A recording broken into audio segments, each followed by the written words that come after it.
In every neighborhood across Northeastern Oklahoma, families are making difficult decisions about how to feed themselves and their children. We're here today to better understand what that looks like and how local resources are closing the gap. I'm Chris Mospoost with Family and Children's Services, and I'm here today to talk to some amazing staff doing some amazing work every day.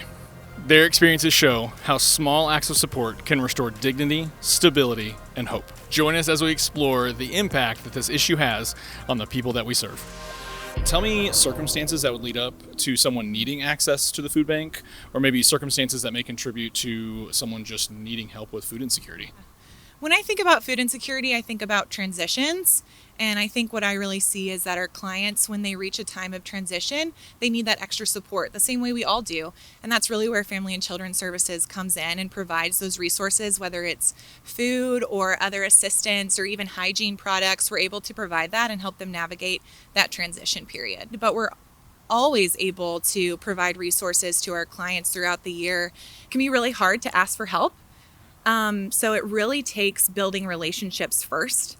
I've seen a lot of clients come in with really high needs, and you can almost sense those needs are there, but it's going to take a little bit for them to feel safe enough to express that. So I think one of the strengths of our program is being able to build those relationships so that our clients feel safe enough to ask for the resources they need. What's that look like? How do you go from like a meal to let's talk about your life circumstances? Well, first of all, food is one of our basic needs. If you don't have food, you can't work on anything else. You can't work on finding housing. You can't work on finding employment. You can't work on your mental health. You need to have food to fuel you throughout your day. And so it's very beneficial that clients are able to come here to Iron Gate, and we have an office here where we are at every morning, and clients can get food, come in and talk with us, and so they can meet that basic need, but then get started on working on those further goals too. A client may get a meal, come talk with us, and they may not be totally sold on the idea the first time, but it takes us talking to them, having a conversation with them as a human being. And it may take time. It may take us talking to them day after day for several weeks, but then they know that we're someone that they can trust and someone that can help them through the situation that they're in. The word food insecurity is used a lot. Tell me a little more about that. What does it look like to access a food pantry, and what does it look like to maybe have food insecurity in a family? I've noticed lately, especially with the SNAP issues and the government shutdown, food insecurity has been really big across a lot of our clients. They kind of go into this fight or flight mode. They're like, I don't have food. What do I do? How am I going to provide for my family? And accessing food pantries is different for everybody. So in Tulsa, they have access to multiple different banks. So they have more food that they have access to. And into rural communities, there's only maybe one or two banks, and they can only visit once or twice a month. So there's community partners that come out here. Family and Children's Services is here twice a week. I know on Mondays I'm here with the Safe Care program. Maternal Mental Health is here on Thursdays. They also have somebody from Sooner Care here to help get them connected for their health, their insurance, and just to see if they need any other referral services. It's really nice that I can be able to provide that for other families, take them to the food bank, walk with them hand in hand. And some of these clients, let me tell you, they have been really creative with their meals. I'm like, can you share that recipe? That looks really good. How did you make that go so far for such a large family?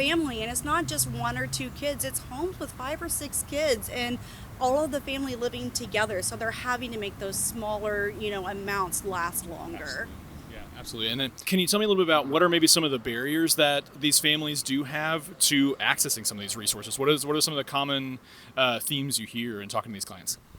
One of the things that I repeatedly see is people that are unable to meet their rent payments. So I'm seeing a lot of different caseworkers say, hey, this family of 4 is now living with another family of 5. We've got these gigantic needs. But I remember one family story in particular that meant a lot to me. And they said, my family had a choice with the income. They sat down at their kitchen table. They had enough money to either pay for their children's prescriptions, pay for their gas in their car to get to their job, or to eat. They chose not to eat for 24 hours. And that's something that's always kind of stuck in my heart. And I remember that. And, we were able to get this family food immediately, of course, get them connected to Iron Gate and some of the other places. And so that's why, to me, I've got the best job in the whole agency because we're able to see those needs get met. Absolutely. That's an incredible story. Could you tell me about some of the trends you're seeing here in the resource room? The resource room offers many resources that just kind of supplement the home life or clothing, hygiene, food, snack packs. I had a young lady just in here yesterday who was crying, and it turns out we were able to provide her with everything. She needed shoes, underclothing, clothing, food, and hygienes, and she left here tremendously grateful. It's the first time in here.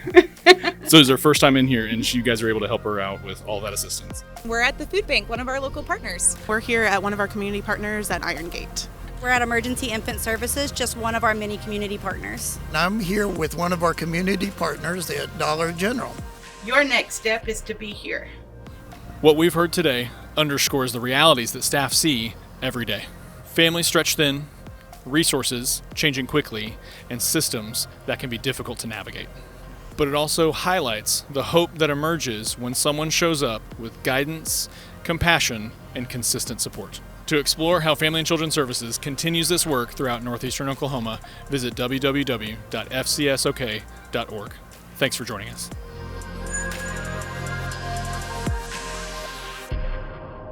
Ready, Curtis? Okay. I'm Curtis Peebles, and you need to be here. Your next step is... All right, one more time.